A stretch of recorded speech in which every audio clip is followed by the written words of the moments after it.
अस्सलामुअलैकुम वरहमतुल्लाहि वबरकातुहू। दोस्तों, हम अपने घरों को साफ करते हैं, अपने कपड़ों को धोते हैं और अपने जिस्म की सफाई का ख्याल रखते हैं। लेकिन क्या कभी हमने सोचा है कि इस जिस्म के साथ जो जुड़ी हुई है और जिसे रूह कहते हैं, क्या उसकी सफाई के बारे में हमने कभी सोचा है, जो गुनाहों की आलूगी से बोझल हो जाती है। जिस तरह लोहे को जंग लग जाए तो इसे पॉलिश की जरूरत होती है, बिल्कुल इसी तरह हमारी रूह को भी जिंदा करने के लिए एक खास अमल की जरूरत होती है।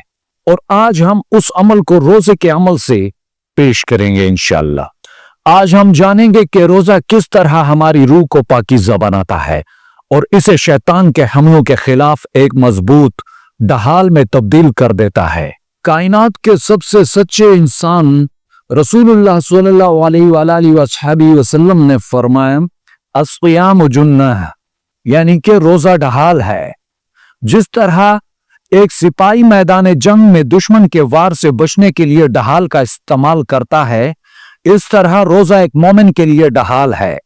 यह ढाल हमें तीन बड़े दुश्मनों से बचाती है। सबसे पहले नफ्स के वार से, जो हमें बुराइयों की तरफ उकसाता रहता है, और दूसरे नंबर पर मरदूत के वसवसों से, जो हमें सीधे रास्ते से भटकाता है, और तीसरे नंबर पर जहन्नम की आग से, जो गुनाहों का नतीजा है।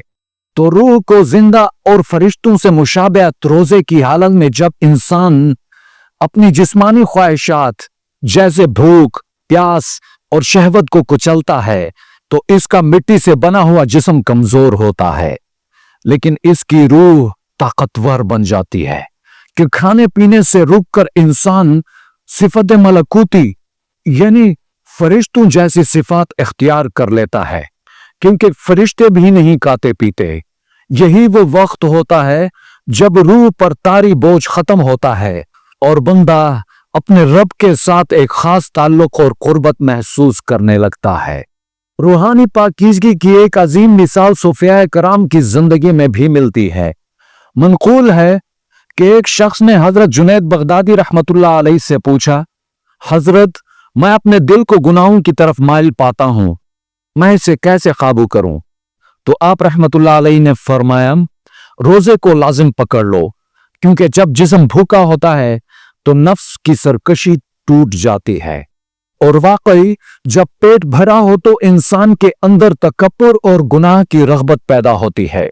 लेकिन जब पेट खाली होता है तो दिल में आजिज़ी और अल्लाह तबारक व तआला की याद बस जाती है। रसूलुल्लाह सल्लल्लाहु अलैहि वसल्लम ने हमें इससे पहले भी खबरदार फरमाया है कि जिसने झूठ बोलना और इस पर अमल करना न छोड़ा, अल्लाह को उसके भूखा प्यासा रहने की कोई जरूरत नहीं है। तो दोस्तों, इसका मतलब है कि हकीकी रूहानी पाकीज़गी तब आती है जब रोजे की ढाल आपकी जबान के आगे लग जाए कि वो किसी की ग़ीबत न करे, आपकी आंख के आगे लग जाए कि वो बदनिगाही न करे, और आपके कानून के आगे लग जाए कि वो फहश कलामी से बचें। जब ये तमाम आज़ा रोजे से होते हैं, तब जाकर रूह का वो नूर जाहिर होता है जो इंसान के चेहरे पर भी चमक पैदा करता है। इसलिए प्यारे दोस्तों, रोजा सिर्फ एक फाका नहीं है, बल्कि ये रूह का गुस्ल है। ये हमें गुनाहों की गंदगी से निकालकर तकवा के साफ सुथरे लिबास में मलबूस करता है। इस साल जब आप रोजा रखें तो सिर्फ पेट को नहीं, बल्कि अपनी रूह को भी पाक करने का इरादा कर लें। मैं हूं आपका दोस्त अब्दुल सलाम नियाजी।